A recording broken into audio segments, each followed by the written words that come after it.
প্রশ্নটিতে বলেছে sine theta plus cos theta by sine theta minus cos theta equals to 5 হলে tan theta এর মান কত হবে।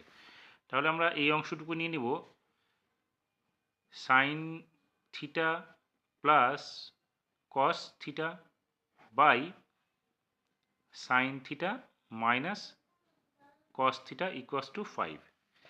এবার আমরা কি করব, এটাকে লব প্লাস হর বাই লব মাইনাস হর অর্থাৎ যোগ ভাগ প্রক্রিয়া করব।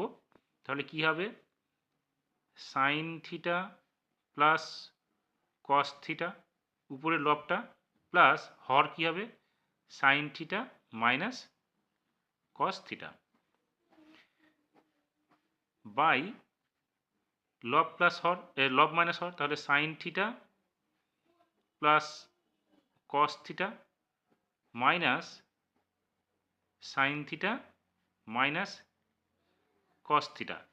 এবার বাঁ দিকে কী হবে, বাঁ দিকে হবে ডান দিকে হবে 5 প্লাস 1 বাই 5 মাইনাস 1, অর্থাৎ এটা কি হলো যোগ ভাগ প্রক্রিয়া।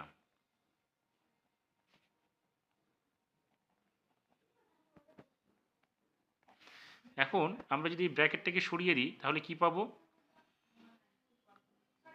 Sign theta plus cos theta plus sign theta minus cos theta, এবং নিচে কি পাবো sign theta plus cos theta minus sine theta, এটা কি হবে মাইনাসে মাইনাসে প্লাস হয়ে যাবে কস থিটা।